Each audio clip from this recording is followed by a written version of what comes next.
At the northern border of the Crassus kingdom, Duke Elion, who is the lord of the northern frontier, gathers his entire troop ready to take on the undead army heading straight for the city. Standing in the presence of the undead army lets Elion realize that the undead army is way beyond what he and his soldiers can handle. Among them is the undead knight, Durian, who puts fear in everyone he comes across. Durian is said to be so powerful that even 10 high-ranking knights fighting to the death doesn't guarantee a win against him. The soldiers see this and start to freak out. They tell the Duke that they have no chance against the undead army, and it would be best if they retreat. The soldiers believe that it would be best if they prepare a siege rather than face the undead army straight on. The Duke understands their fear because he is also scared, but he lets his people know that the northern wall has fallen already.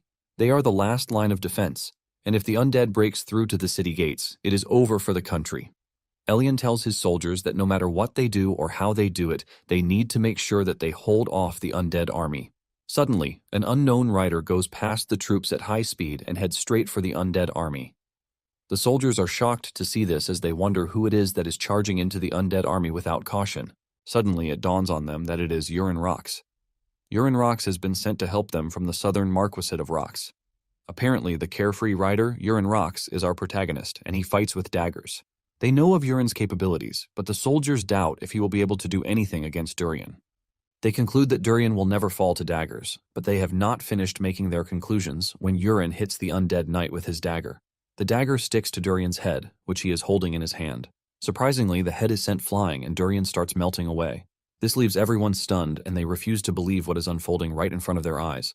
Urin doesn't stop there. He continues throwing daggers into the zombie soldiers and one by one, they melt away. In no time, Urin is standing all alone, while all that is in front of him is nothing but dust left from zombie bodies. The soldiers who are watching try to wake up from whatever dream they are in, but soon realize that it is real life. They wonder if Urin is a saint sent to save them by the heavens. Urin hears them call him a saint, and this makes him laugh since they are far from the truth. After defeating the undead, Urin stands still to check his stats from the status screen.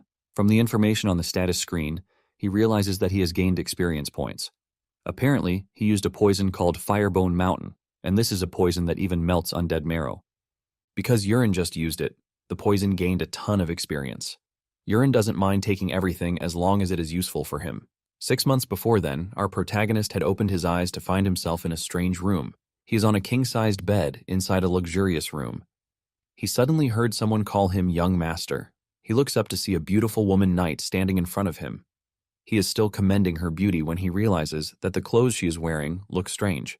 The knight asks him if he is feeling okay, and before he can answer, she mentions that she is going to call for the priest. As she turns around to leave, Urin calls her back, telling her that he would like to ask her something. However, the knight just ignores him and walks out of the room. After she is gone, Urin gets out of bed and walks to the mirror. This is where he is hit with the greatest surprise. He screams in agony when he realizes that he is some chubby, ugly dude with a beatable face. Urin starts questioning everything that he knows, wondering where his handsome middle-aged body has disappeared to. He cannot believe that he has transformed into an ugly, chubby brat. He starts to panic, wondering if he is in a dream or something. He is thinking of going back to sleep so he can wake to his original body when the priest enters the room. The priest is accompanied by the head of the house and the female knight. The head of the house looks absolutely terrifying as he stares down at Urin. The priest holds Urin's hand to check his pulse. While the priest is doing this, the head of the house calls Urin a total disgrace, wondering why he finally decided to wake up. Urin is crippled in fear as he wonders who the scary man is. The priest urges the head of the house to calm down since Urin just woke up, and he can punish him later. The priest checks Urin's body and reveals his surprise that he is not badly injured. In fact, his mind is stable and all of his injuries are gone. The priest says this is a relief, but the head of the house argues with him, saying Urin is better off dead. Things escalate as the man screams at Urin, telling him that he beat his fiancée. Urin is genuinely confused about everything that is happening, and the old man continues with his nagging, saying Urin is 19 years old and he still hasn't grown up. The head of the house screams again, telling Urin that he is useless since his brother has been able to awaken his aura. Urin, on the other hand, is getting fatter by the day. At the mention of the word aura, something clicks in Urin's head. The man then tells Urin to apologize to her when he recovers. Urin is confused by what the man means by her. This earns him another round of nagging as the man reminds him that he is talking about his fiancée, Ilya. The man lets Urin know that he is done for if his fiancée doesn't forgive him. Urin is forced to ask again so he can know if he heard right. The man repeats Ilya's name and he tells him to stop disgracing the Rox family any longer. The man then ends his statement by calling him his name, Urin. At this point, Urine confirms his fear, realizing that he is Urine Rocks. Since he is Urine Rocks, he concludes that the man is Marquis Willington Rocks. The man hears this and he gets mad. He immediately turns around to smack Urine on the face, asking him why he has so much audacity to call his own father by his name. Urine falls to the ground, and before Willington can beat him any further, the priest and the female guard hold him back. Urine remains on the floor as he starts rethinking all of his life's decisions. He cannot believe what is happening to him. He passes out and expects to wake back up to reality. When he wakes up, he is shocked to see that he is still in the same room and the female knight is there with him. He wonders why he is not waking up from the dream, and the female guard walks up to him, asking him some dumb question about whether he is awake. Urine decides to fully confirm if he is right with his deduction. He calls the female guard Aaron, and just as he feared, the lady answers to the name. He then confirms from Aaron that the reason he was bedridden is that he went after Ilya and got beaten up to the extent that he passed out. Aaron reveals that Urine attacked his fiancée in the room, but she turned the tables and beat the crap out of Urine before he finally passed out. Urine grabs his head in horror as if he just remembered something crazy. Aaron is confused as to what is wrong with the dude, but Urine knows that he is so fugged. Urine finally calms down, and he comes to the bitter realization that he has somehow ended up inside the web novel that he wrote. However, the worst thing is that he didn't enter the web novel as the protagonist. He ended up coming into the story as the trash villain who picks a fight with the hero and ends up dying horribly. Urine starts freaking out again, leaving Aaron to ask him what is wrong with him. Urine screams, saying he has somehow found himself in a trash story that is not even a webtoon. The Urine Rocks that he has possessed is a piece of trash who has no talent, no skills, and he never trains. He is just a dumb villain who leeches off his family name as the heir, but then he loses his fiancée to the protagonist. Enraged, he attacked the protagonist, but this turned out to be a mistake on his path because the protagonist trashed him before killing him in a dirty back alley. Now that he has found himself in the body of a trash person, our guy wonders how he is supposed to survive. Since this is a fantasy world, he is still confused about what abilities Urine has at all. However, he knows about the chances and items that the protagonist hasn't found yet. Urine comes to the conclusion that his only chance is to prepare quickly. He tries getting off the bed, but his body is too heavy because of the fat, and he crashes to the ground. Aaron quickly runs over to check on him. She asks him if he is all right, but with frustration written all over his face, he tells Aaron that he is far from fine. Just then, Urine realizes that he can finally see the status screen. With this, he is able to see Aaron's stats. Aaron's trait is the level 2 Swift Sword, a clear mind, level aura, level adaptation, and, for her affection level toward Urine, it is 0. Urine is glad to have been able to summon the status window, and he tells Aaron that she is free to leave because he is feeling much better. Aaron adheres to his instructions and starts to leave. As she walks away, Urine focuses on her stats. He is not surprised since Aaron is built to be stronger than most regular knights. But he is surprised that her affection level is 0. Urine is particularly worried that there is an affection option on the status window. Urine wonders if this option is there because he mostly played dating sims in the past. He can't believe that the world building in the world he has found himself in is total trash. He then thinks back on the affection option, wondering if it is the reason Aaron is acting all strange. However, he leaves this aside and decides to check the mirror again. He is so pissed about the trash body that he has. Just then, the status window opens up so he can see his stats. He is excited to check his stats, but the excitement soon falls into the bin when he sees the rubbish stats that he has. For his special condition, the system lets him know that he is suffering from morbid obesity, which is pretty obvious, by the way. For his trait, he has the Eye of the Creator, but this is still on level 1. He is also blessed with the 4 Heavenly Venom Arts, but this section is still locked. However, his synchronizing rate is 99.9%. Urine realizes that only one of his abilities stands out, and this is the 4 Heavenly Venom Arts. Suddenly, it dawns on him that the Venom Arts were adopted from the wuxia webtoon that he loved. This is a webtoon that has an attractive heroine. Also, the poison and hidden weapons martial art is the 4 Heavenly Venom Arts. At this point, Urine realizes that this world is a mashup of everything that he knows before. Just then, it dawns on him that he might have a chance if he actually learns the 4 Heavenly Venom Arts. Urine smiles, believing that he has found a ticket to his survival. Apparently, there is a prestigious sect from the Sichuan province, and they appear in the Chinese wuxia novels. They are a clan that specializes in poisons and silent assassinations with toxin-laced hidden weapons. Urine is left to wonder why the Sichuan Tang clan is in this world, since the world is supposed to be a medieval fantasy world. Later on, Willington learns from Aaron that Urine has gotten to his feet. He asks her how Urine is feeling, and she reveals that he doesn't appear to be good yet, since he stumbled when he tried to stand. Aaron says Urine's body is still in poor condition. Willington also adds that the priest said his injuries are healed, which he finds pretty strange. Willington asks Erin if she thinks anything is strange with Urin's behavior since he is usually stubborn, but he easily agreed to apologize to Ilya when he suggested it earlier. Willington doesn't want to believe that Urin has had a sudden personality change. Willington is confident that by the next day, Urin will be back to his normal self, who is always causing trouble. However, Erin thinks otherwise. She has faith in the fact that Urin will come around one day. Willington is shocked to hear this from Erin. He is surprised that Erin still has some faith in Urin when he, who is his father, has already given up on him. Willington tells Erin that she is basically putting her hope on something that might never come true. Willington starts to regret his action of not allowing Erin to just live her life as a knight instead of assigning her to Urin. Even with everything that Willington is saying, Erin still believes in her heart that Urin is different. She cannot explain the feeling, but she just knows it. The next day, Erin is shocked when she hears Urin asking for the training hall because he would like to exercise his body. Erin cannot believe her ears as Urin demands that she lead him to the drill hall. Urin notices Erin's reaction, and he asks her if there is any problem with this. Urin has already figured out that the Creator's Eye allows him to see stats, but as for the Sichuan Tang clan, he still doesn't know how to unlock it. Urin assumes that his obesity might be getting in the way of that. Because of this, he wants to exercise his body until he figures out a way around it.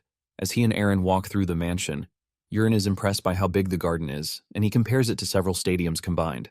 After walking for a few minutes, Urin is already feeling the heat. He thinks of working out in his room, but he knows that he will always give up and just sleep since there is a bed that will be staring at him in the face.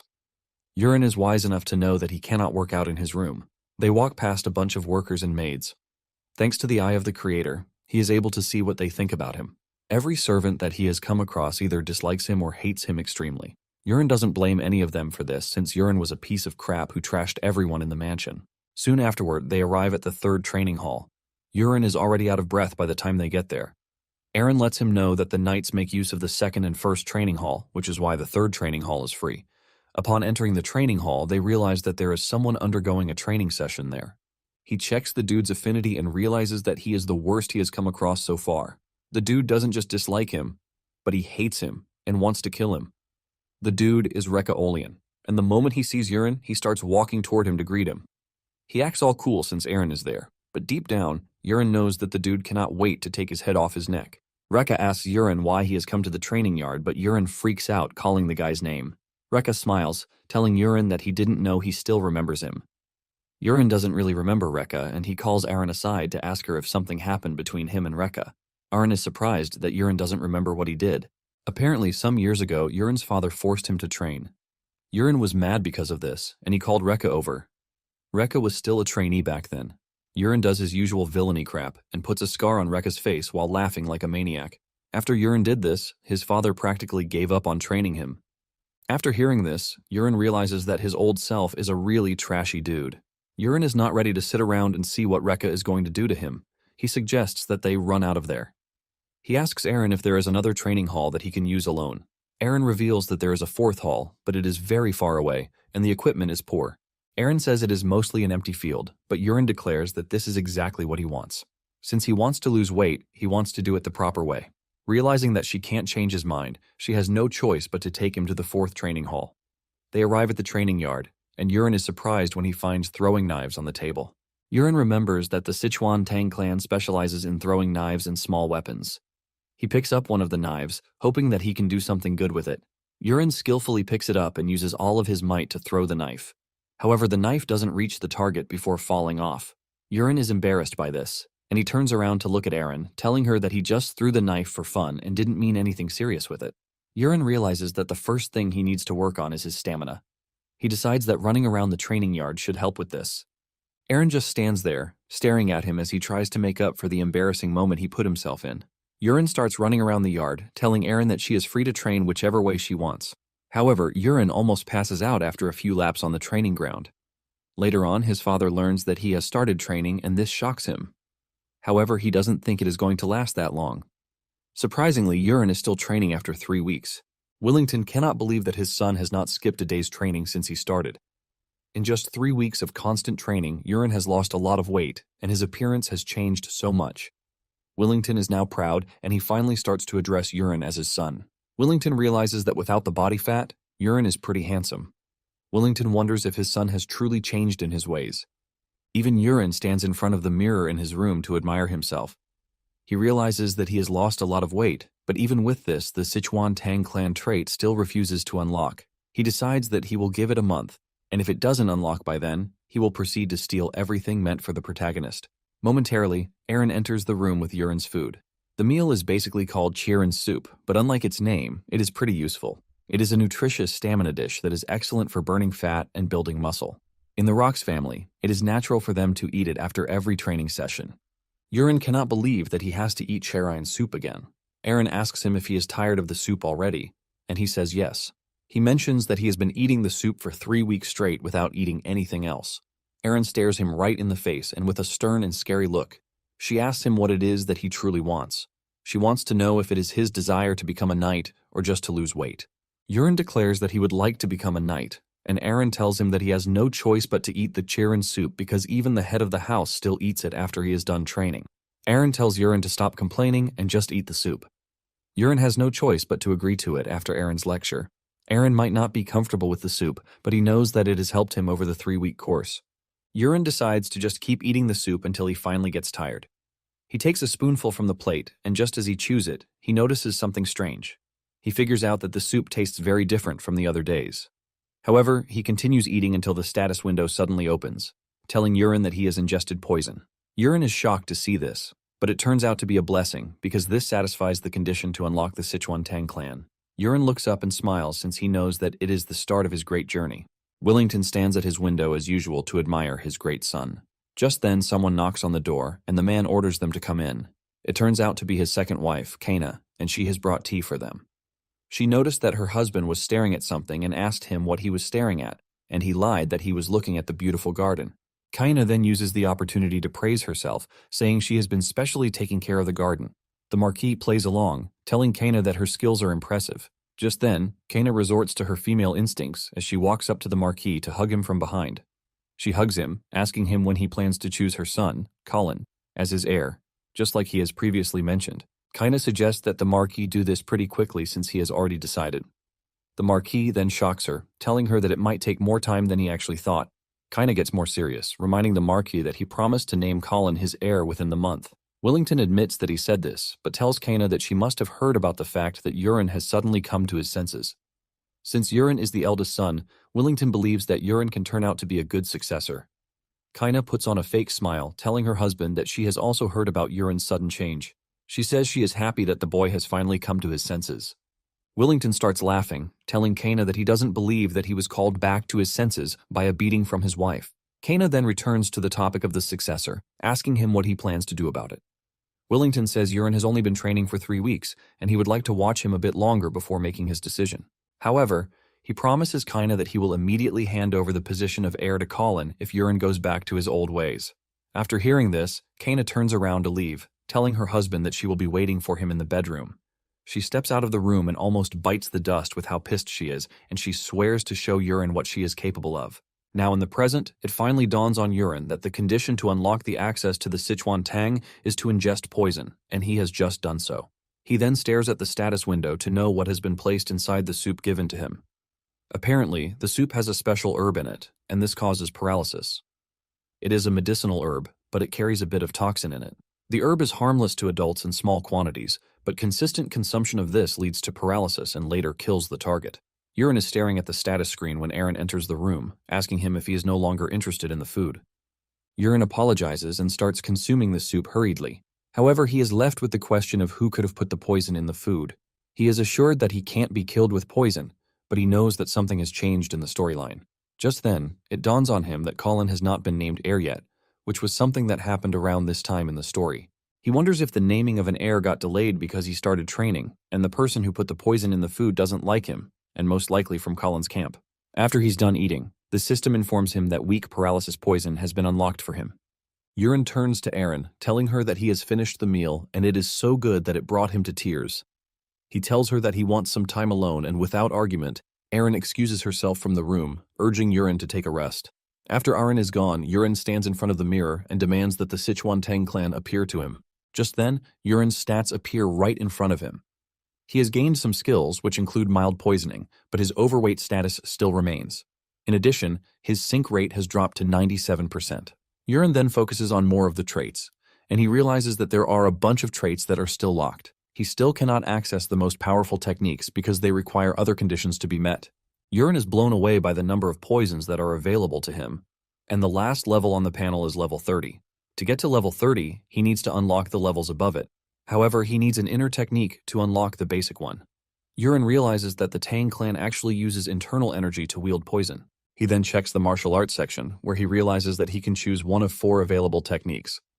There are the Dark Poison Arts, Thunder Needle Arts, 10,000 Venoms, and Divine Energy. Urine immediately knows the right choice for him since he is a big fan of the Tang clan story. The Dark Poison Arts focus on poison, while the Thunder Needle Arts focus on hidden weapons. For the 10,000 Venom Divine Energy, it takes longer to master, but it allows the wielder to reach mastery in both poison and hidden weapons. Without thinking twice, he picks the 10,000 Venom's Divine Energy. The moment he makes his choice, he feels a strange energy circulating through his body, and he realizes that he needs to immediately circulate the energy. He pulls off his shirt and starts to meditate, and with this, he feels a strange flow all through his body. He comes to the realization that the energy he is feeling is qi. He starts guiding it through the proper meridians so he can store it in the dantian to build internal strength. Urine remains in this position overnight without realizing it. Even though he didn't sleep, he doesn't feel tired. His body has also changed without him realizing it. Urine has been able to concentrate the qi so that he now feels it everywhere. He can even tell the number of birds outside his window without even turning to see them. Urine checks out his 10,000 Venom's Divine Energy and finds out that he is currently at the 1-star level, which grants him 10% of the total power. Suddenly, a familiar aura approaches his door, and when the person opens up, it turns out to be Aaron. Aaron enters the room to find Urine on his bed, meditating. She is surprised when she realizes that Urine didn't sleep overnight, telling him that it is quite dangerous. She suggests that Urine rest for the day, but Urine refuses, telling Aaron that he is going to training. Urine assures Aaron that he feels great and he is in top condition, so he has to train. Aaron then steps outside so she can prepare breakfast, but she notices that Urine is getting bulked up. When he arrives at the training yard, Urine picks up one of the throwing knives.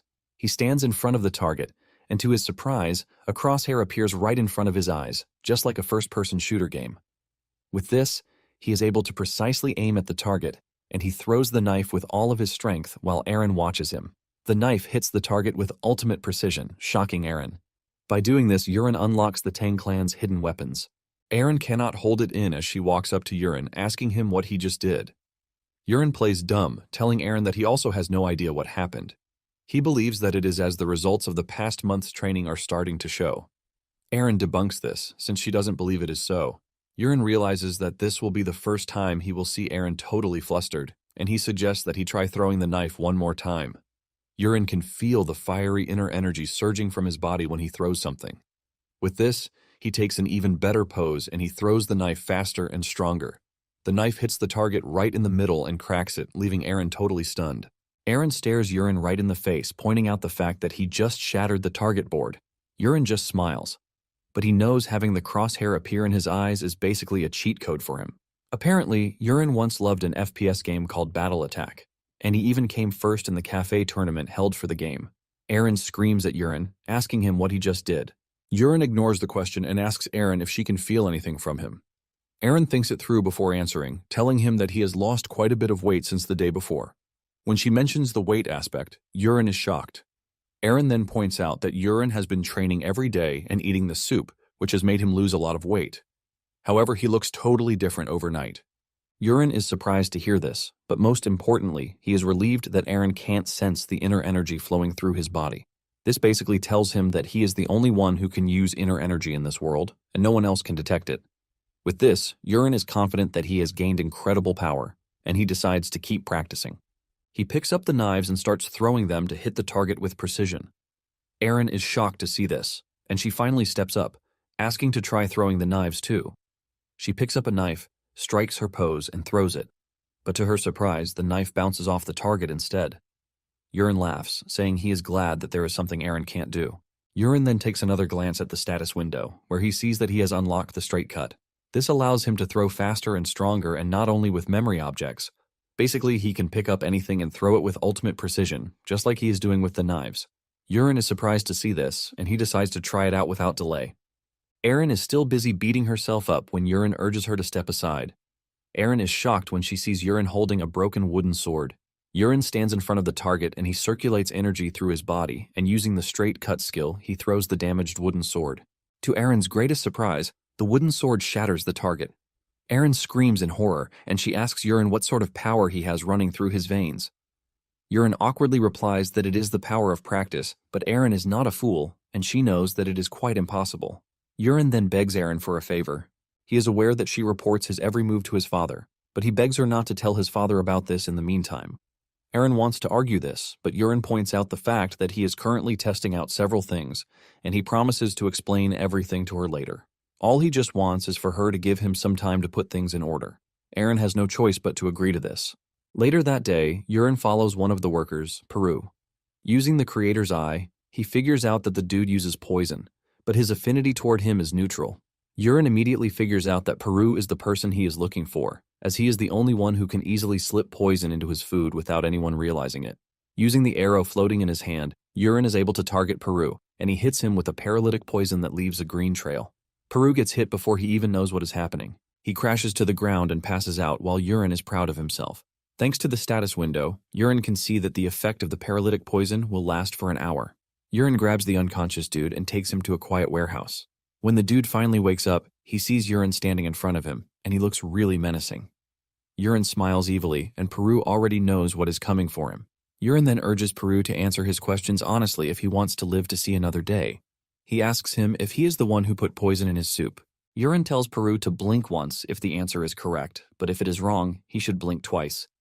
He asks him again if he is the one who poisoned him, and he blinked once. He then follows through by asking if the poison was Hanyang herb, and Peru blinked once again. Urine is glad that Peru is cooperating with him, and he proceeds to the next question, where he asks Peru if Kaina was the one who asked him to carry out the poisoning. Peru blinked twice, saying it wasn't Kaina. Urine gets mad, and he whips out a knife, telling Peru to think again, since it would be best if he didn't lie to him. Urine lets him know that he has a way of seeing and knowing things. He assures him that he is going to cut his throat if he lies to him. Urine then asks the question again, and surprisingly Peru maintains his answer, saying the order didn't come from Kaina. Urine figures out that Peru is not lying, but he is left to wonder just who might have ordered him to be poisoned. Urine decides to find that out later, and he whips out a pill, telling Peru to swallow it. He lets him know that it is a paralytic poison, and he pushes the pill into his mouth. After Peru has swallowed it, Urine lets him know that he now has just 1 month to live. Urine assures Peru that all of his internal organs will melt away if he doesn't take the antidote within the space of 1 month. Since Peru doesn't want to die, Urine tells him that he will have to start following his orders. Peru trembles in fear, realizing that he has put himself in a compromising position.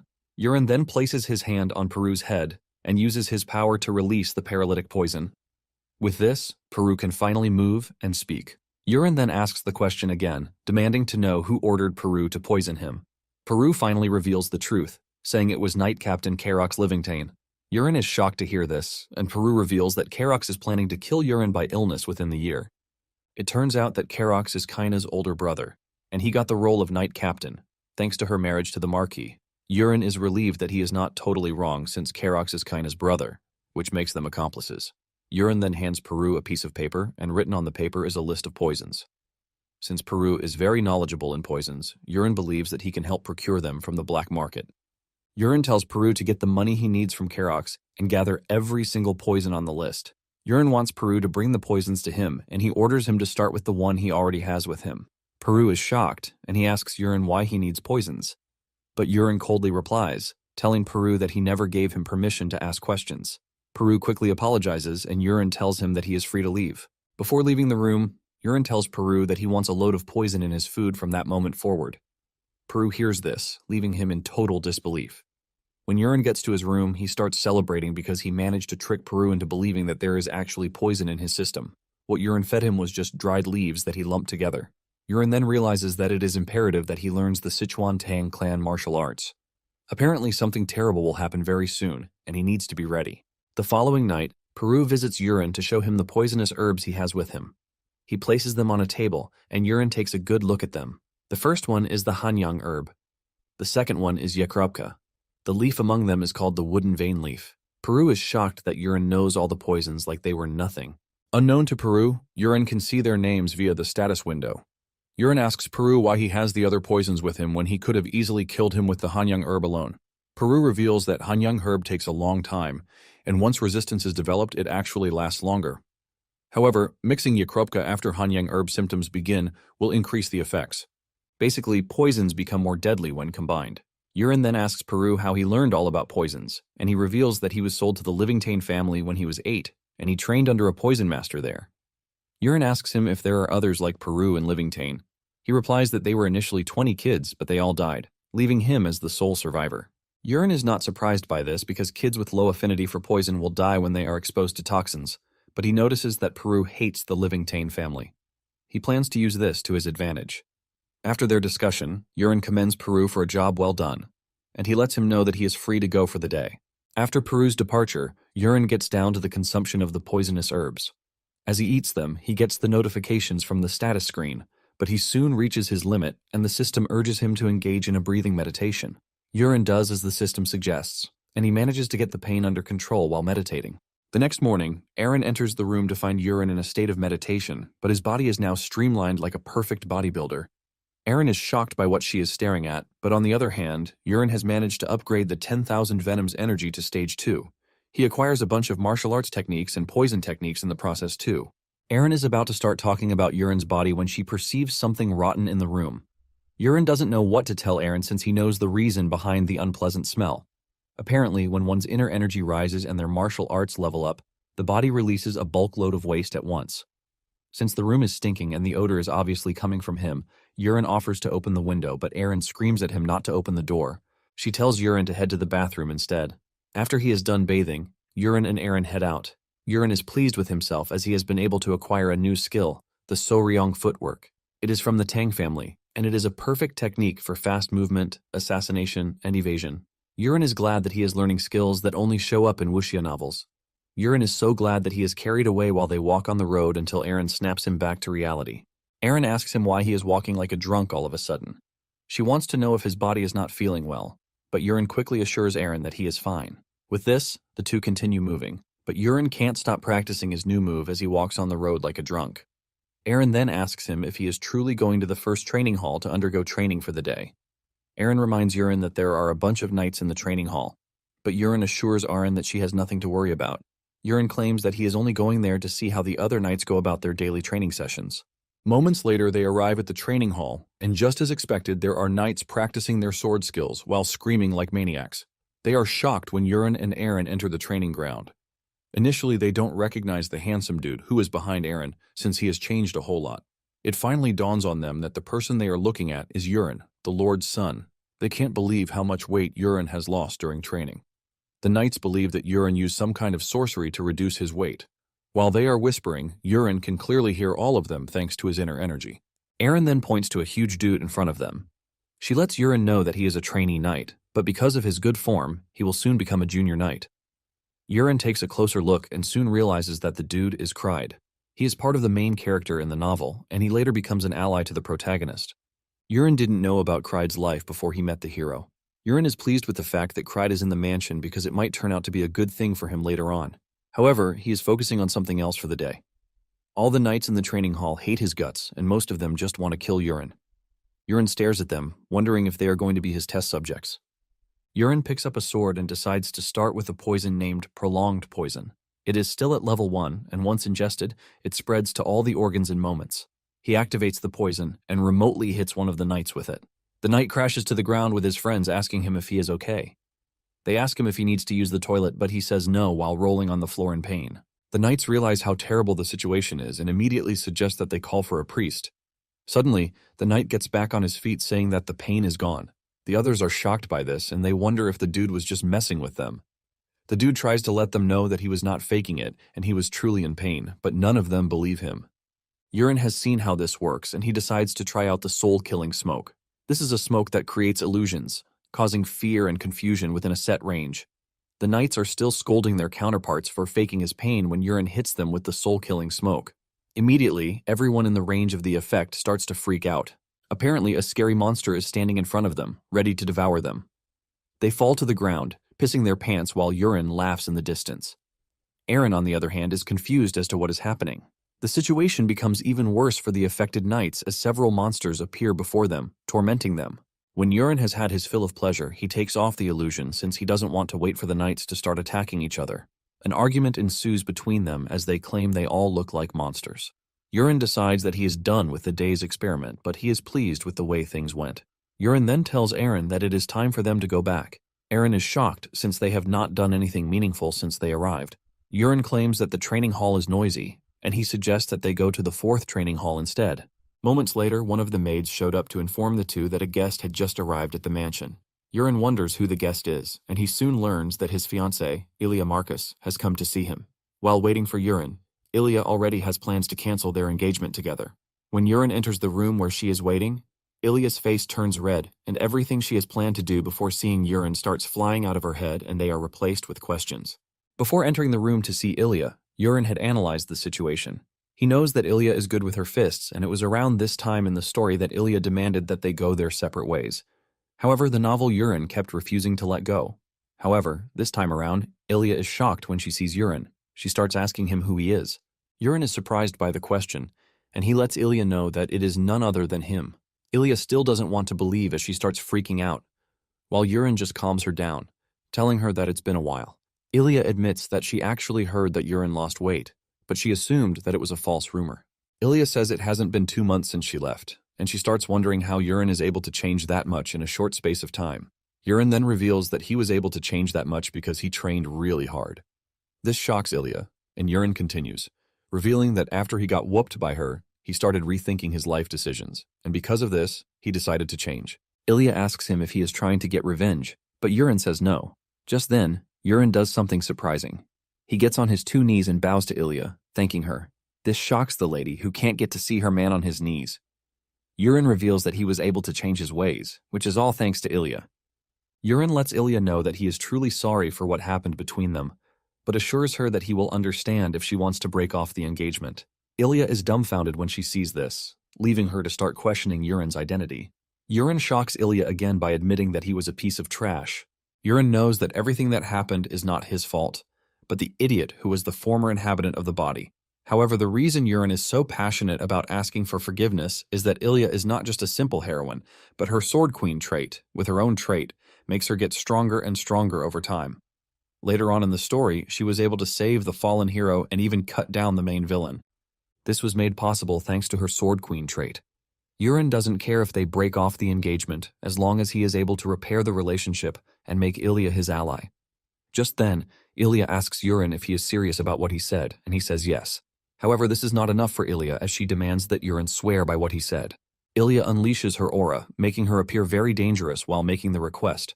Urine cannot believe that Ilya will suffocate him with her scary aura, but it seems that he has seen the scene somewhere else before. Ilya then tells Urine to swear that he will not go back to his old ways, and if he breaks the oath, Ilya will be the one to beat him to death. Hearing this, Urine is shocked since this is the same line that Ilya said to the protagonist, not Urine. Urine then decides to show Ilya that he is not messing around. He activates the 10,000 poisons, and the energy from his body consumes Ilya's aura. Urine then tells Ilya that he swears not to go back to his old ways. Ilya's face turns red from excessive blushing, but she manages to keep it in, and she tells Urine that she will be watching him. She lets him know that one more mistake from him means the engagement is off. Urine is shocked that Ilya is not breaking off the engagement. When Ilya meets with Willington in his chambers, the man is also shocked. Just like Urine when he learns that Ilya will not be breaking off the engagement. The Marquise is forced to ask Ilya why she is not breaking off the engagement. Ilya then mentions that her father has always told her that people can't be fixed, and when she heard the rumor that Urine had changed, she was curious. She wondered if he had gone back to the weak and kind Urine that he was when he was a kid. But to her greatest surprise, Urine was a completely different person. Because of this, Ilya is taking the risk to trust Urine one more time. However, Ilya lets the Marquis know that she will beat Urine to death if he ever goes back to his old ways. The Marquis is relieved to hear this, and he urges Ilya to take good care of Urine. Ilya stands up to leave, and the Marquis urges her to stay a few days, but she refuses, revealing that she already told her father that she is coming to break off the engagement. The Marquis then suggests that she should at least see Urine train before she goes, but she refuses again, saying she doesn't want to distract him. Later that day, the Marquis calls Urine to his room. He teases him when he enters the room, asking him who he is. Before Urine can start freaking out, the Marquis quickly reveals that he is only pulling his legs. Willington pats his son on the shoulders to commend him for how hard he has been working. Willington asks Urine if he knows why he called him, and he tells his father that it must be about his nightly training. His father is glad that he has gotten wise too. The Marquis believes that it is time Urine learns the swordsmanship of the Rox family. Just then Urine tells the Marquis that he has something important to inform him concerning the issue of knight training. Instead of training to become a knight, Urine shocks his father, saying he wants to learn throwing arts instead of swordsmanship. His father immediately gets furious, saying he cannot allow this since it is a cheap technique used by thieves. The Marquis claims that with a throwing technique, he won't be able to cut through a knight's armor, not to mention the bodies of scary monsters. Urine immediately puts up a suggestion, telling his father that they should make a bet. He wants them to make a bet on whether he can catch the beast Borak with a dagger or not. The Marquis hears this and believes that Urine is just being stubborn. He tells him that a warrior's blade needs to be infused with aura to be able to break through the scales of a Borak. The Marquis believes that even if Urine trains for 100 years, his throwing knives will not be able to break through the Borak's scales.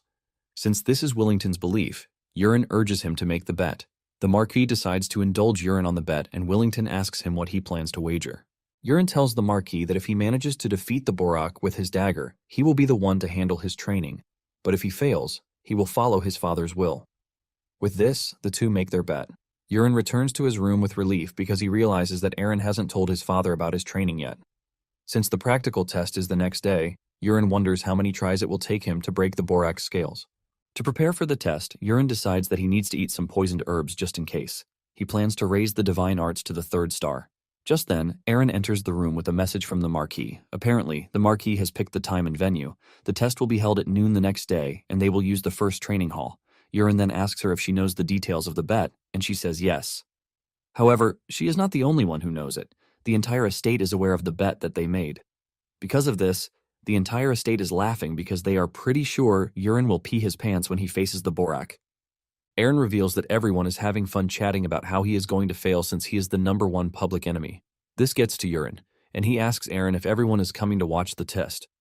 Aaron replies that the Marquis allowed it, so the training hall will be packed with people. Urine sighs when he hears this, but then he asks Aaron for her thoughts.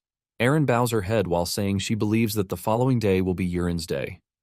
That night, Urine did as promised, and he increased the divine arts to the 3rd star. The next day, Urine is shocked when he realizes that the training hall is packed with people as if they are there to watch an arena match. Before the exam begins, Urine assures his father that he is ready, but he points out the fact that the entire area is packed with people. His father reveals that it was his intention to tell only his magician, but for some reason, the news spread everywhere. The Marquis then urges Urine to do well not to embarrass himself.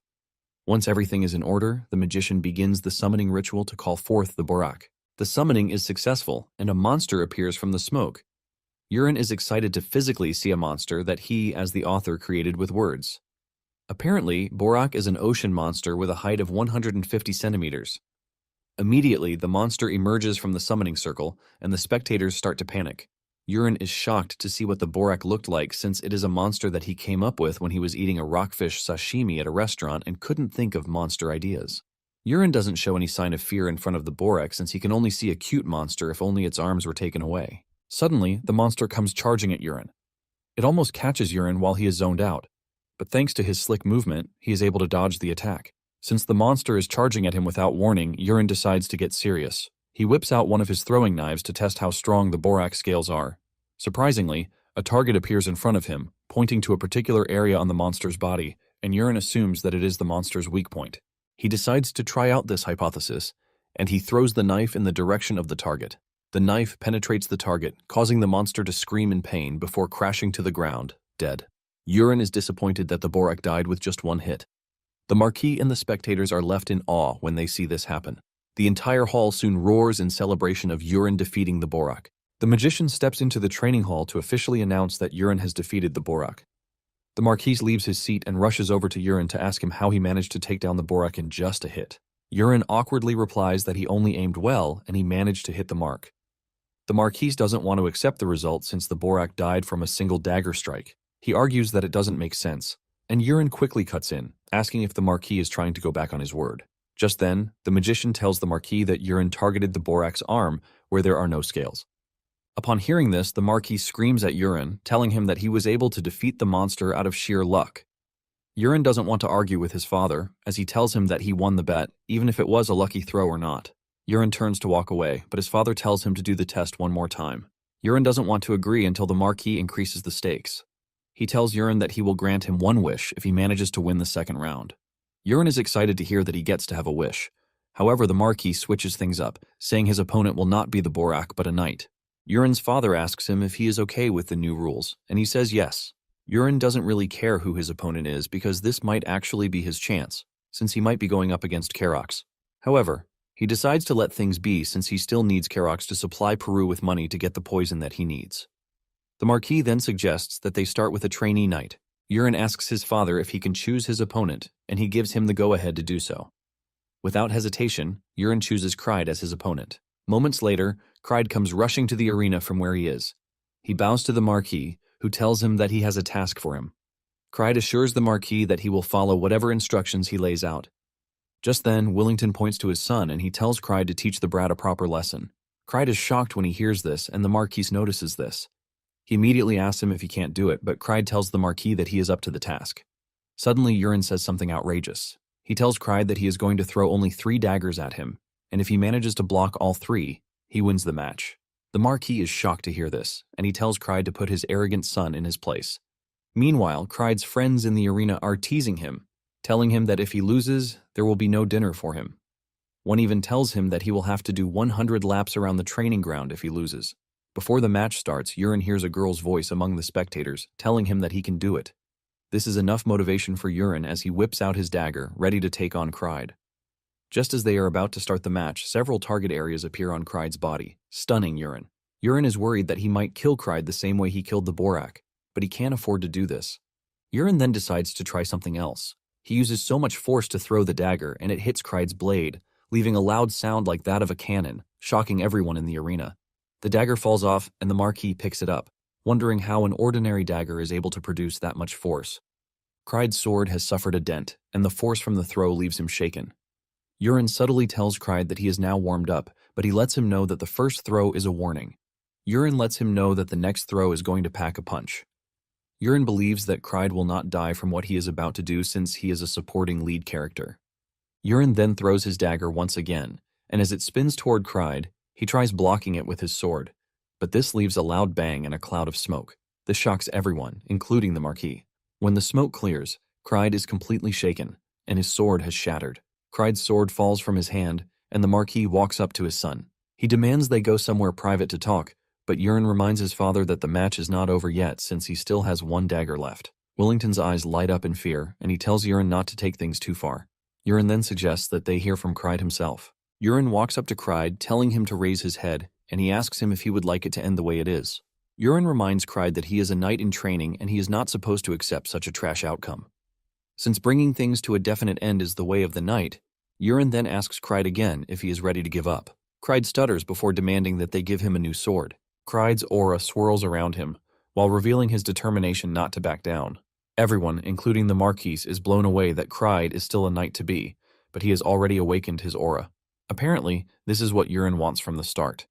Kryde has a trait, the Berserker, which only manifests at a breaking point. Since Kryde has improved his defense by awakening his aura and entering Berserker mode, Urine believes that it is time he tries out a higher-level technique. Kryde urges Urine to throw his dagger, but the Marquis is surprised that Kryde could manifest an aura that is so much that it can be compared to the talent of a high-ranking knight. He wonders what his son would do in this situation. Urine aims his dagger and throws it. However, this time around, the dagger spins as it approaches Kryde. Kryde is shocked as he is left in disarray, wondering why the dagger is slow, unlike the others. Kryde gets mad, believing that Urine is messing with him. This time around, he decides to raise his sword to try and block the dagger, but before he can hit the dagger, it spins past his sword. Kryde cannot recover from this, and he ends up getting hit in the shoulder. However, the dagger manages to slow down before it reaches Kryde's shoulder bone. Even with this, Kryde still feels immense pain as he falls to his knees, screaming in pain. Everyone is shocked to see this, leaving them to wonder what just happened. Since the dagger was very slow and Kryde is screaming in pain, his fellow knights tell him to stop faking it. They assume that he is acting that way because he doesn't want to disgrace Urine. Unknown to them, Urine infused the last throw with more internal energy, which is why the pain is extreme. Just then, the Marquis calls Urine, telling him that they need to talk, but he lets him know that he has won the bet already. Urine walks up to Kryde, and he places his hand on the site of the injury. Urine starts absorbing the internal energy lodged in his shoulder, and with this, the pain disappears, shocking Kryde. Kryde stands on his feet, and he bows to Urine, thanking him. Cried also apologizes for assuming that Urine was looking down on him because of the dagger's speed. Cried admits that the dagger throw is an impressive art, and he believes that Urine couldn't have learned it in such a short space of time, making him believe that Urine has been hiding his true strength all along. Cried then starts whispering, asking Urine if he was hiding his power because some secret faction is targeting the Marquise's house. When Urine hears this, he realizes why Cried is always by himself. Cried is the type of dude who actually likes conspiracy theories. Cried then bows to Urine, assuring him that he will be there to help when he wants to fight against the secret organization. Because of their short interaction with each other, Cried's favorability for Urine jumps to 26%. Urine is happy to hear this, and he assures Cried that he will be seeing him around. As Urine walks away, Cried screams, telling Urine that he is going to spread the news that he is a good guy. Urine, on the other hand, is glad that he is getting close to Cried because he will one day destroy the Night Order by himself. Erin walks up to meet Urine, and she commends him for a job well done. She then mentions that she has not seen Urine use the last technique he used before. Urine quickly tells Erin that it is a new technique, and he asks her what she thinks about it. Erin admits that she also would have been defeated if she were facing the technique for the very first time. However, she is confident that she can now block it. Urine knows that this is not a bluff on Erin's part. Apparently, Erin has a trait called Clear Mirror that allows her to quickly adapt to situations and scenarios. Urine then asks Erin if she is fine with the life she is currently living, because if she is not serving as his attendant, she can easily become a high-ranking knight. Erin is surprised, and she demands to know why Urine is suddenly asking such a question. Later on, Urine meets the Marquis in his office. Willington screams at his son to call him father whenever they are alone, because being so formal makes them feel distant. Urine awkwardly agrees, and he addresses the man as father. The Marquis then asks Urine about the technique that he used during the duel. He has been going through the archives and couldn't find anything related to the type of technique that Urine used. The man says Urine has only been training for a month, which makes it pretty impossible to learn such a skill in a short space of time. The Marquis demands that Urine tell him the truth, but Urine knows that he obviously can't tell him what the truth is. However, he had already prepared something just in case something like this came up. Urine then lies that he found a book when he was looking through the family's archives for effective training methods. He explains that a book on the top shelf suddenly fell on him. Apparently, there was no writing on the cover of the book, but there was a strange pattern that was engraved on it. Urine says he didn't think much about the book, and when he opened it, a light appeared from it, shining on his face. In the process, something enters his head, and after this, the book disappears. The Marquis is shocked to hear this and immediately tells Urine that he must have encountered a grimoire. Urine was expecting this since he was the one who created the concept. He put it down that a grimoire is a way to pass down techniques or magic by engraving them into a book through the power of a great mage. The Marquis doesn't doubt his son's words because the archive contains lots of books that have been collected by their ancestors, and even the Marquis doesn't know everything in the archives. The Marquis then tells Urine that fate must have bestowed upon him a great fortune, which is why he came across the book. The Marquis then tells Urine that he is going to keep to his promise, and he won't force him to learn swordsmanship. And for the other promise, which is a wish, the Marquis asks him what he wants. Just then, Urine demands something that shocks his father. He tells his father that he wants the position of the heir, leaving his father's jaw on the floor. Urine is surprised by his father's reaction, asking him if he cannot grant the wish if that is what he wants. His father reveals that it is actually within his authority to grant it. Urine mentions that his father's expression is pointing to something else, and he knows his father is hesitant because he knows it would cause him problems. There are many people within the Marquisate who would oppose the declaration, especially Kaina. Because he knows how troubled his father would be, he tells him that he will be yielding this time around. The Marquis is relieved to hear, and he thanks Urine. In reality, Urine is not even interested in the position of the successor because if he becomes the heir, he will have to spend the entire day with his father, so he can receive education on how to manage the Marquisate, which basically means his freedom is gone. Instead of this, Urine would rather improve his skills and travel the world on an adventure. His father then asks Urine for another wish since he has forfeited the last one. Urine lets his father know that he plans to create his own Night Order. The Marquis is shocked to hear this, and Urine reveals that he plans to appoint Erin and Cried to the Order as his knights. Since the request is not as difficult as the successor's position, the Marquis grants Urine's wish. Urine bows to his father, thanking him. The Marquis then asks Urine how he will go about getting a new butler because all of the current butlers have someone they are serving. Urine then reveals that he has someone in mind, and this person is Peru, who works in the kitchen. Urine wants the Marquis to make it seem like he was the one who appointed him, instead of making it seem like it was Urine's choice. The Marquis is surprised to hear this, and he asks Urine if there is something wrong, but Urine assures his father that he will explain to him later. The Marquis then decides not to ask further questions, as he seems to be trusting his son day by day. It turns out that his affinity has jumped up to 74%. Even Urine is shocked that the affinity has gone up, but he assumes that it is because he is the Marquis's son. Later on, Urine informs Aaron and Cried that they are now part of his Knight Order, and he wants them to continue training diligently. In addition to this, he introduces the new butler, Peru, to them, assuring them that Peru will be attending to all of their needs. Earlier on, Urine and Aaron had talked about the new arrangement. Urine had come clean, telling Aaron that Peru is actually a spy, which is why he will be replacing Aaron as the butler. Urine reveals that Peru was sent to assassinate him by Kaina and Karox. Aaron was even more surprised to hear this, and she questioned Urine's decision to keep Peru close when he is after his life. Urine assured Aaron that she has nothing to worry about because Peru listens to only him. With this, Urine is able to get Aaron to agree to his plans. Back at the meeting, Cried raises his hand to ask a question. After he has been given the permission to speak, Cried asks why there is no vice captain, at least since they have decided to call themselves the Knight Order. However, the vice captain must be someone who possesses outstanding skills. Cried believes that Aaron is not worthy to be in the Knight Order since she is small and frail. Before he can continue talking, Urine cuts in, agreeing with him that the vice captain needs to be strong. To settle this, Urine tells them that they will engage in a duel. Moments later, Cried gets defeated by Aaron, shocking him. While lying down on the floor, defeated, Aaron gives him swordsmanship lessons. She lets him know that his attacks are too simple and can be easily read. Cried doesn't take offense at this. Rather, he assures the lady that he will take the advice to heart. Since Aaron won, Urine says the captain's position has been decided. Peru is shocked when Urine makes Aaron the leader of the Knight Order. Everyone claps for Aaron, and not long after this, Peru prepares to leave so he can prepare dinner. Once he realizes that Peru is a bit far from where he is, Urine decides to try out a new technique that allows him to telepathically speak to his target. Urine calls Peru's name, shocking him. He turns around, but Urine continues calling him repeatedly. Peru almost loses his mind until Urine scolds him for acting weird. Peru then asks if Urine is communicating with him via black magic, but Urine explains that it is a simple communication magic. It starts to dawn on Peru that Urine is a special being since he is resistant to poison, and he can use some really weird techniques. Urine tells Peru that he is free to go with whatever theory he has in his head, but he asks him if the poison he requested is ready. Peru replies that the poison is ready. Apparently, the poison is called snake mind, and it is a poison that is extracted from 100 vipers. Even though Peru is skilled, he barely managed to prepare the poison. Urine is glad that the poison is ready, and he tells Peru to add loads of it to the chirin soup that he is going to eat. Trembling in fear, Peru acknowledges his master's orders. Later that night, Urine realizes that since he reached the 3rd star, his progress has been somewhat slow since his internal energy has not been rising as quickly as he thought it would. Since he doesn't know when the world crisis will begin, Urine believes that it is time he leaves the Marquisate. Shortly afterward, Urine meets his father, telling him that he wants to leave for a while.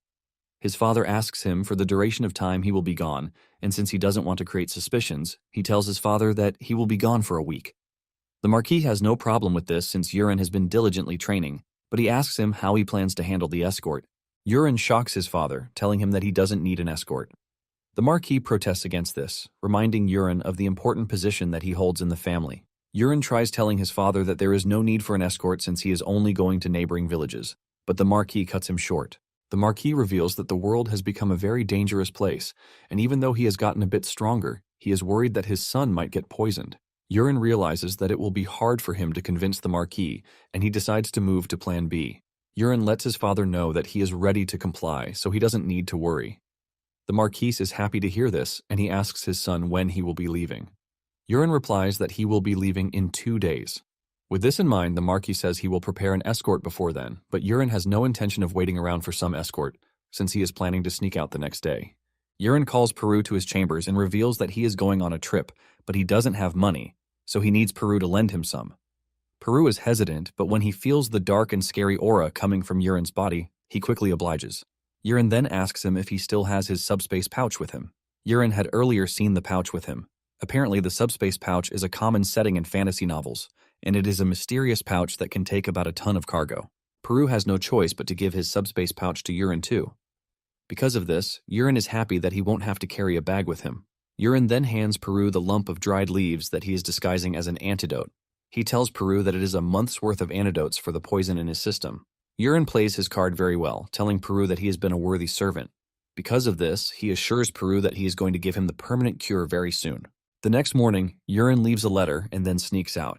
He thinks he won't run into anyone until he runs into an old gardener, who is emitting a heavy aura from his body. He notices something strange about the old man, but he continues on his journey nonetheless. Moments later, Urine arrives at the Tower of Magic. He walks into the building, and when the attendant asks him what he wants, he basically tells him that he would like to use a warp. The attendant asks him if he has used it before, and he says no. The attendant reveals that they provide mileage points, which is like those of airplanes. The attendant asks Urine where he is headed, and he replies that Asu Castle. Because of how far the location is, the attendant tells him that his fee is 50 gold. After he is given the price, he is told to pay and sign the ticket.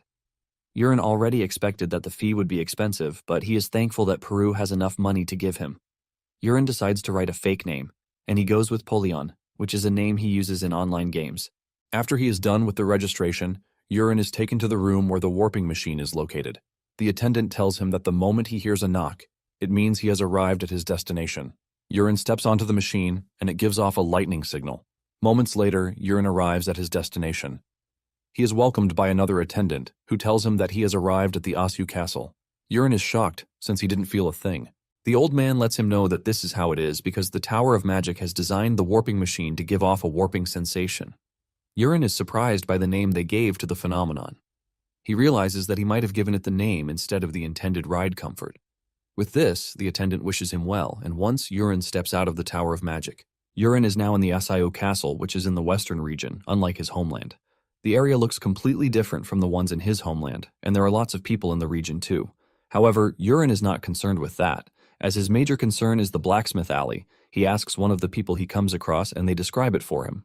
Urine starts checking out the alleys, but couldn't find what he was looking for. It is already getting late, but he decides to check the last alley. He soon finds a blacksmith shop and he walks in. He asks the attendant if he knows of the person who goes by the name Unicorn Forge. The dude then tells Urine that there is no one with the name in the area, leaving Urine to start questioning himself. He believes that he misread it, but while he was thinking about this, the dude tells him that he is actually planning to name his shop that. When Urine hears this, he uses the creator's eye on the dude. He finds out that his name is Jirano, and he is a pretty good blacksmith. Urine grins like a kid when he sees this, as he realizes that he has finally found the right place. Urine then demands to see the weapons that he has made, and Jirano obliges. As they look through his creations, Urine asks Jirano how his business has been faring. Jirano claims his skills are not the best, which is why he is stuck in the back alley. In fact, whenever customers enter, they just take a look and leave.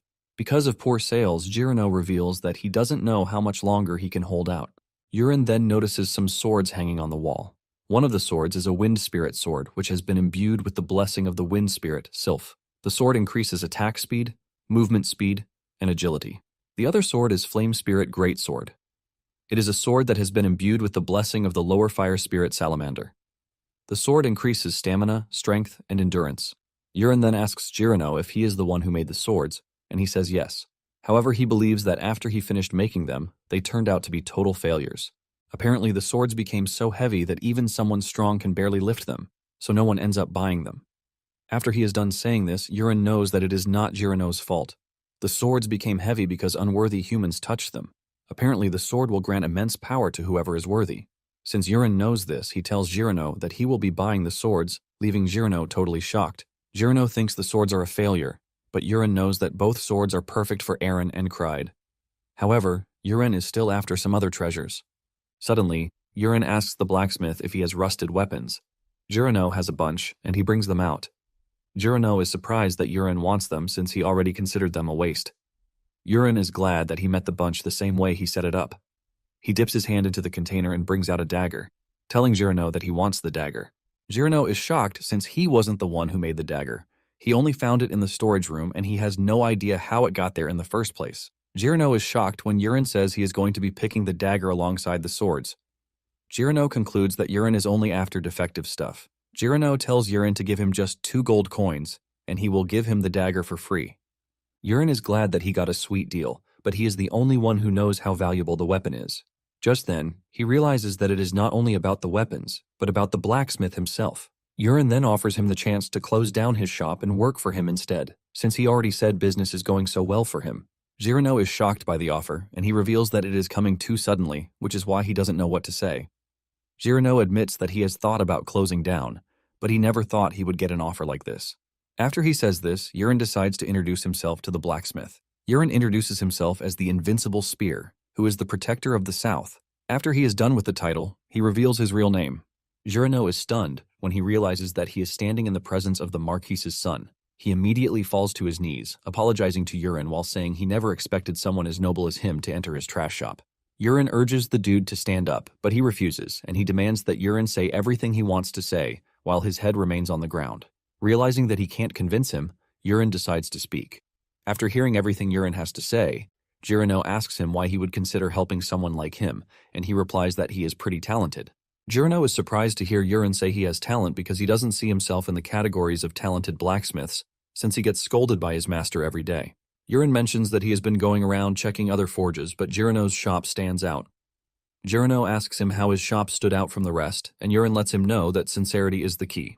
Urin explains that he has seen the way he made his weapons and the extreme detailing about them. Because of this, Urin lets him know that he will one day wake up as a special talent. This is something that Urin made up on the spot, but he hopes that Girano falls for it. Fortunately for him, he did, and Girano reveals that he will follow him. Girano then mentions that Urin is different from the rumors he has heard about him. Urin then decides that it is time he shows the blacksmith something interesting. Girano watches as Urin pinches his finger with the dagger and orders it to awaken. It turns out that the dagger is the relic of myriad forms, Agnes. Girano's jaw hits the floor when the dagger starts to levitate with a white aura surrounding it. The blacksmith starts wondering what is happening. Apparently, the weapon is a legendary ego sword, and it was the protagonist who was supposed to get it. The system asks Urin if he wants to form a contract with Agnes, and he says yes. Just then, the weapon transforms into a water molecule, and from inside, the voice of a girl comes out, demanding to know who is trying to form a contract with her. Agnes mocks Urin, telling him that he is pretty talentless. Urin soon realizes that Agnes is pissed because she can't sense mana from him.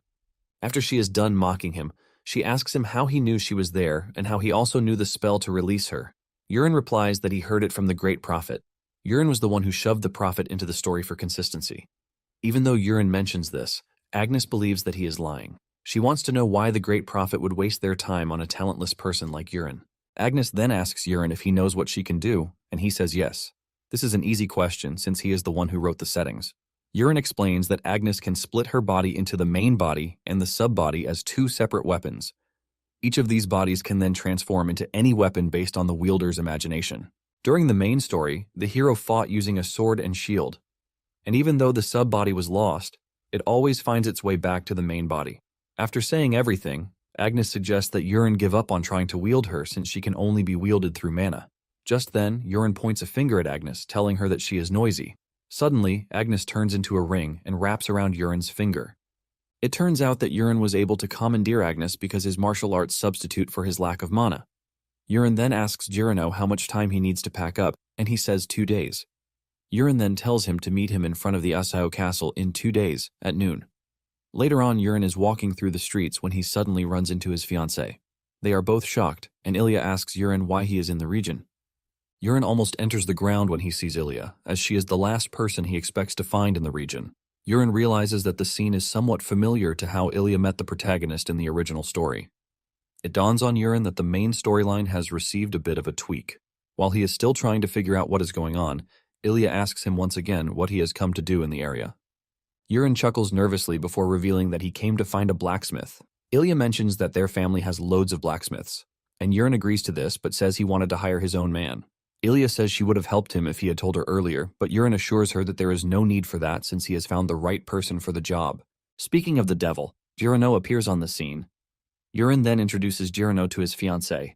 Momentarily, the squad leader of Ilya's escorts, Musk, asks her who she is talking to, and when she says Urin, Musk is blown away. He appears to be flustered by Urin's presence, and he starts introducing himself down to the minute details.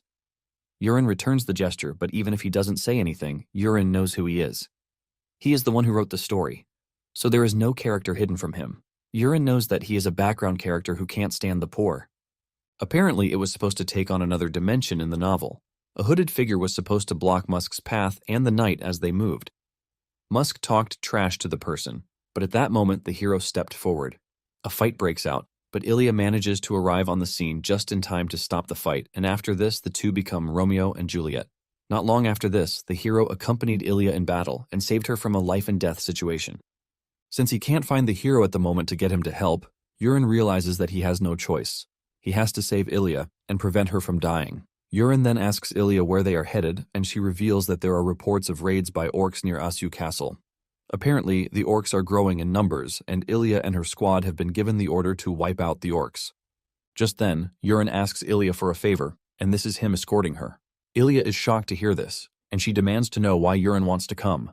Urine simply replies that he wants combat experience since he is still in training.